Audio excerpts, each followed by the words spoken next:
Hello everyone. तो आज की इस वीडियो में हम डिस्कस करने वाले हैं चैप्टर 21। चैप्टर 21 में हम बात करेंगे समरी ट्रायल के बारे में। मतलब कि जो समरी ट्रायल है वो कैसे चलेगा और इसमें कोर्ट के पास कितनी पावर है और इसमें कितनी पनिशमेंट मिलती है और कब समरी ट्रायल चलता है। ठीक है, तो इस वीडियो में हम सिर्फ इसी के बारे में जानेंगे। तो चलिए स्टार्ट करते हैं। इसमें जो सेक्शन है सेक्शन 260 से लेकर के सेक्शन 265 तक इसमें सेक्शन दिए गए हैं।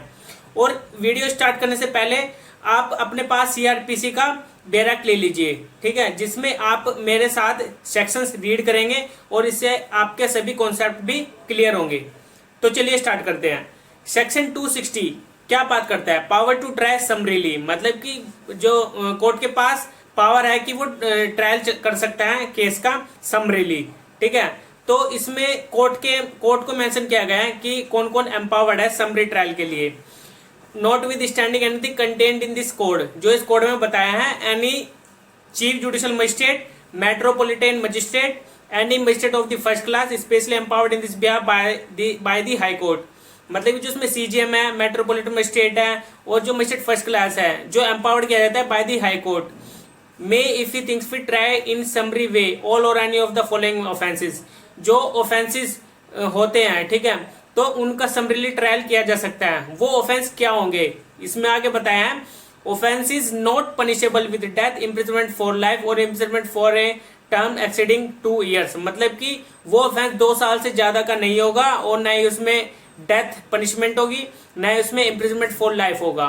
ठीक है, जो 2 साल से कम के होंगे उनका समरीली ट्रायल चलाया जा सकता है बाय दिस कोर्ट, जो अभी मैंने आपको बताया है, CGM, metropolitan magistrate, magistrate first class. ठीक है, और इसमें आगे बताया थेफ्ट अंडर सेक्शन 379 और सेक्शन 380 और section 381 of the IPC where the value of the property stolen does not exceed 2000 rupees. मतलब कि जो आईपीसी में जो 3 सेक्शन मैंने आपको बताए हैं थेफ्ट से रिलेटेड है ये। ठीक है, जिसमें प्रॉपर्टी स्टोलन होती है, जिसमें प्रॉपर्टी को चोरी किया जाता है लेकिन उसकी वैल्यू 2000 से ज्यादा की नहीं होगी। ठीक है, अगर 2000 से कम की होगी तो उसका समरीली ट्रायल चल सकता है। और आगे बताया रिसीविंग और रिटेनिंग स्टोलन प्रॉपर्टी, जो रिसीव करता है, जो रिटेन करके रखता है स्टोलन प्रॉपर्टी को, जो चोरी की हुई प्रॉपर्टी होती है, under section 411 of the IPC where the value of the property does not exceed 2000 rupees. मतलब कि आईपीसी में जो सेक्शन 411 है उसके अकॉर्डिंग अगर कोई पर्सन स्टोलन प्रॉपर्टी को रिटेन करता है या फिर रिसीव करता है, ठीक है, तो under section 411 of the IPC वो पनिशमेंट है, लेकिन उसकी जो प्रॉपर्टी की वैल्यू है 2000 से ऊपर की नहीं होगी, कम की होगी। ठीक है, तब जाकर उसमें समरी ट्रायल चलेगा। और आगे इसमें assisting in the concealment or disposal of stolen property under section 414 of the IPC where the value of such property does not exceed 2000 rupees. मतलब कि जो स्टोलन प्रॉपर्टी है अगर उसको कंसील किया जाता है, उसको डिस्पोज ऑफ किया जाता है स्टोलन प्रॉपर्टी को under section 440 of the IPC, जिसकी वैल्यू प्रॉपर्टी की होगी 2000 से ज्यादा की नहीं होगी, कम की होगी। ठीक है, 2000 से अगर ज्यादा की होगी तो उसका समरी ट्रायल नहीं चलेगा, 2000 से कम किया तो चल सकता है। और आगे बताया offences under section 454 and 456 of the IPC. जो ऑफेंसेस होते हैं अंडर सेक्शन 2, मैंने जो आपको सेक्शन बताया 454 एंड 456, इसके अकॉर्डिंग कोई ऑफेंस कमिट होता है तो उसका समरी ट्रायल चल सकता है। कोर्ट के पास ये पावर होती है कि उसको समरी ट्रायल उसका चला सकती है। और आगे इसमें insult with intent to provoke a breach of the peace under section 504 and criminal intimidation punishable with imprisonment for a term which may extend to 2 years or with fine or with both under section 506 of the IPC. जो IPC के section 504 और 506 है, इसके according अगर किसी person को punishment होती है जिसमें उसकी पनिशमेंट है for a term which may extend to 2 years, मतलब कि 2 साल तक की इसमें सजा है, तो 2 साल से ऊपर की होगी तो उसका समरी ट्रायल नहीं चलेगा, 2 साल तक है तो उसका समरी ट्रायल चल सकता है इन सेक्शन के अकॉर्डिंग। और abetment of any falls of the foregoing offences, मतलब कि जो अभी मैंने आपको जो ऊपर अभी सेक्शंस बताए हैं उनके अकॉर्डिंग अगर कोई अबेट करता है इन सेक्शन से रिलेटेड, ठीक है, जो भी मैंने सभी आपको इसी सेक्शन के अंदर जो भी मैंने आईपीसी के सेक्शन आपको बताए हैं उनके अंडर कोई भी अबेट करता है इन ऑफेंसेस को, तो वो भी समरी ट्रायल चल सकता है उनका। और आगे इसमें an attempt to commit any of the foregoing offences when such attempt is an offence. मतलब कि जो कमिट कर रहा है अटेम्प्ट, जो अभी मैंने आपको आईपीसी के जितने भी इस सेक्शन में आपको सेक्शंस बताए आईपीसी के, उसके अकॉर्डिंग अगर कोई भी ऑफेंस अटेम्प्ट करने की कोशिश करता है तो उसका समरी ट्रायल चल सकता है। Any offence constituted by an act in respect of which a complaint may be made under section 20 of the cattle trespass act, मतलब कि जो कैटल ट्रेसपास एक्ट है 1871 का, जो सेक्शन 20 है इसमें, उसके अकॉर्डिंग अगर कोई भी कंप्लेंट करता है तो उसको समरीली ट्रायल चल सकता है। ठीक है, और इसमें ये हमने फर्स्ट क्लोज में ही जाना है कि कौन कौन से ऑफेंस इसके अंडर आते हैं, जो हमारा सेक्शन 260 है। ठीक, 260 में हमारे फर्स्ट क्लोज हुआ है, और इसका जो सेकंड क्लोज है वो बताता है in the course of a summary trial it appears to the magistrate that the nature of the case is such that it is undesirable to try it summarily. मतलब कि अगर मजिस्ट्रेट को ये appear होता है कि उसका जो समरी ट्रायल चल रहा है, ठीक है, तो वो अनडिजायरेबल है कि उसको ट्रायल समरीली चले, तो मजिस्ट्रेट क्या करेगा, the magistrate shall recall any witness who may have been examined and proceed to rehear the case in the manner provided by this code. तो मजिस्ट्रेट के पास ये पावर है, वो विटनेसेस को रिकॉल कर सकता है जो जिसको एग्जामिन किया गया था समरी ट्रायल में। ठीक है, तो उसको रीहियर करेगा और उसको दोबारा री एग्जामिन करेगा उसको। ठीक है, मजिस्ट्रेट किसको, विटनेस को। तो ये हमारा सेक्शन 260 हो गया है। अब हम चलते हैं 261 में। 261 बताता है summarily trial by magistrate of the second class, मतलब कि summarily trial magistrate second class भी चला सकता है। इसमें आगे बताया है the high court may confer on any magistrate invested with the powers of a magistrate of the second class power to try summarily any offence which is punishable only with the fine or imprisonment for a term not exceeding 6 months with or without fine and many abatement of or attempt to commit any such offense। मतलब कि इसमें magistrate second class के पास ये power है। वो power कौन देता है, हाई कोर्ट। हाई कोर्ट उसको पावर देता है, किस लिए उसको पावर देता है कि वो समरीली ट्रायल चला सकता है किसी भी ऑफेंस पर। ठीक है, मतलब जो अभी हमने ऊपर बात किया है, जो सेक्शन 2 क्लोज 60 का जो फर्स्ट क्लोज था उसमें जो ऑफेंसेस कमिट होते हैं, उसके अकॉर्डिंग मजिस्ट्रेट सेकंड क्लास को पावर दे दी जाती है कि वो समरीली ट्रायल कर सकता है उन ऑफेंसेस पर, जिसकी पनिशमेंट होगी ओनली विद और fine or imprisonment for not exceeding 6 months। मतलब कि उसकी पनिशमेंट 6 months से ज्यादा की नहीं होगी। ठीक है, उस ऑफेंस की जो कमिट हो रहा है उससे 6 months से कम की होगी, तो वह मजिस्ट्रेट सेकंड क्लास को एम्पावर कर सकते हैं हाईकोर्ट कि वो समरीली ट्रायल चला सकता है। And any abetment or attempt to commit any such offence, या फिर अबेटमेंट होता है उस ऑफेंस का, या फिर अटेम्प्ट होता है कमिट। ठीक है, तो उससे रिलेटेड मजिस्ट्रेट सेकंड क्लास के पास ये पावर आ जाती है कि वो समरी ट्रायल चला सकता है। ठीक है, अब हम चलते हैं सेक्शन 262 में, जो इसमें प्रोसीजर बताया समरीली ट्रायल का। इसका प्रोसीजर क्या होगा समरीली ट्रायल का, इसका जो फर्स्ट क्लोज है, in trial under this chapter the procedure specified in this code for the trial of summons cases shall be followed except as hereinbefore mentioned. जो इसमें ट्रायल चलेगा under this chapter, जो procedure बताया इस code में, the trial of summons cases का जो trial चलेगा, जैसे कि हमने समन केस का पिछली वीडियो में बात किया था किस तरह से उसका ट्रायल चलेगा, उसी के थ्रू, मतलब कि उसी के जैसे समन केस के ट्रायल जैसे इसमें भी ऐसे ही चलेगा समरी ट्रायल में।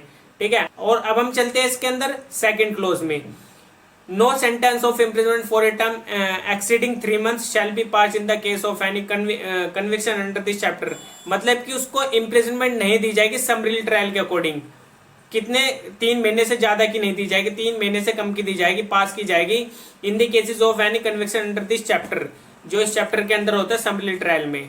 ठीक है, अब हम चलते हैं 263 में, रिकॉर्ड इन समरी ट्रायल्स। मतलब कि जो समरीली ट्रायल होता है उसको रिकॉर्ड किया जाएगा। उसमें क्या क्या रिकॉर्ड किया जाएगा, इसमें आगे बताया है, in every case tried summarily, जो भी केस समरीली चलाए जाएंगे, द मजिस्ट्रेट शैल एंटर, तो मजिस्ट्रेट उसमें एंटर करेगा in such form as the state government may direction. मतलब जिस तरह से स्टेट गवर्नमेंट ने मजिस्ट्रेट को डायरेक्शन दी है कि किस तरह से उसको एंटर करना है समरीली ट्रायल को, उसमें क्या क्या पर्टिकुलर्स होंगे। तो उसमें आगे बताया क्या क्या पर्टिकुलर्स होंगे, उसमें the serial number of the case, जो सीरियल नंबर होता है केस का वो होगा, the date of the commission of the offence, जब ऑफेंस कमिट हुआ था उसकी डेट क्या थी, the date of the report or complaint, मतलब कि जब रिपोर्ट और कंप्लेंट हुई थी उसकी डेट क्या थी, the name of the complainant, complainant का नाम क्या है जो कंप्लेंट कर रहा है, the name, parentage and residence of the accused, मतलब कि जो अक्यूज्ड पर्सन है उसका नाम, उसके माता पिता का नाम और उसका रेजिडेंस, वो कहाँ का रहने वाला है। ठीक है, वो होगा the offence complaint of and of the offence proved and in cases coming under clause second, clause third, clause fourth, subsection 1 of section 260 the value of the property in respect of which the offence has been committed, मतलब कि जो complaint की जा रही है और वो prove हो रही है ऑफेंस, ठीक है। इन केसेस अंडर क्लोज 2, 3, 4 जो सेक्शन 260 के अंदर जो क्लोज फर्स्ट है उसमें बताया वैल्यू ऑफ द प्रॉपर्टी से रिलेटेड जो ऑफेंस कमिट हो रहा है प्रॉपर्टी का।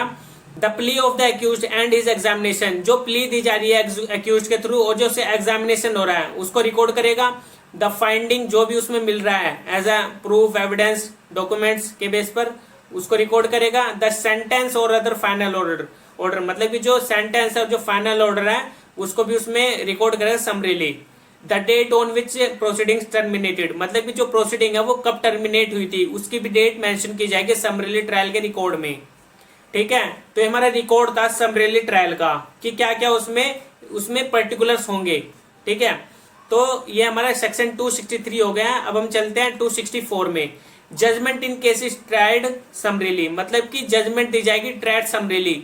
जजमेंट इन केसेस ट्राइड, जब समरीली ट्रायल चल रहा होगा तो जजमेंट किसके कब दी जाएगी? इन every case tried summarily in which the accused does not plead guilty, मतलब कि जब अक्यूज्ड प्लीड गिल्टी नहीं करता है, किसमें? जब समरीली ट्रायल उसका चलाया जा रहा है, जब अक्यूज्ड प्लीड गिल्टी नहीं करता है, the magistrate shall record the substance of the evidence, तो मजिस्ट्रेट उसके सब्सटेंस इन एविडेंस करेगा कलेक्ट, ठीक है, जो भी सब्सटेंस हो गया एविडेंस के। And a judgement containing a brief statement of the reason for the finding, तो उसके बाद मजिस्ट्रेट क्या देगा? Judgement on a brief statement, जो भी उसमें ब्रीफ स्टेटमेंट होगी, रीजन फॉर द फाइंडिंग जो भी उसमें मिल रहे हैं उसके अंदर अपने रीजन भी मेंशन करेगा। कौन? मजिस्ट्रेट, ठीक है, जिसके पास भी उसका ट्रायल चल रहा होगा। तो उसमें ब्रीफली लिखी जाएगी जजमेंट को। तो ये 264 था। अब हम चलते हैं 265 में। Language of record and judgement, मतलब कि जो रिकॉर्ड होंगे समरी ट्रायल के और जो जजमेंट होगी उसकी लैंग्वेज क्या होगी? Every such record and judgment shall be written in the language of the court, जो भी कोर्ट की लैंग्वेज होगी, इंग्लिश, हिंदी, पंजाबी जो भी है, तो उसकी उसी फॉर्म में उसी लैंग्वेज में होगी जजमेंट और रिकॉर्ड। और इसके अंदर जो सेकंड क्लॉज है, द हाई कोर्ट में authorise any magistrate empowered to try offenses summarily to prepare the aforesaid record or judgment or both by means of an officer appointed in this behalf by the CGM, and the record or judgment so prepared shall be signed by such magistrate। मतलब कि इसमें ये बताया गया है कि जो high court है वो ऑथराइज कर सकता है किसी भी मजिस्ट्रेट को, एम्पावर कर सकता है उसको टू ट्राई द समरीली, जो ट्रायल होता है उसका समरीली, ठीक है, और वो प्रिपेयर कर सकता है। रिकॉर्ड और जजमेंट दे सकता है, इसमें जो भी रिकॉर्ड मेंशन, मतलब कि जो अभी हमने बात की 263 में उसी की तरह, और उसमें जजमेंट दे सकता है। दोनों ही उसमें अपने प्रोसीजर फॉलो करेगा।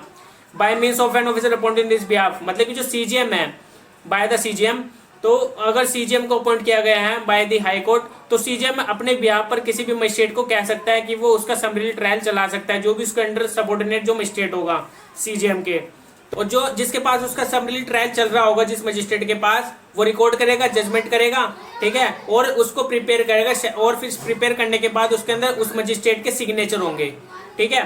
तो ये हमारा सेक्शन 265 भी कंप्लीट हो गया है। आज हमने समरी ट्रायल के बारे में बिल्कुल अच्छे से जाना है, ठीक है। अगर कोई भी डाउट हो तो आप मेरे टेलीग्राम चैनल से जुड़िए, और उसमें अगर आपको कोई भी उसमें कुछ भी नहीं समझ आता है तो आप मुझे मैसेज कर सकते हैं, ठीक है। जो टेलीग्राम का लिंक है वो मेरी वीडियो की डिस्क्रिप्शन लिंक पे मिल जाएगा, तो आप वहां पर जाकर ज्वाइन हो सकते हैं। ओके।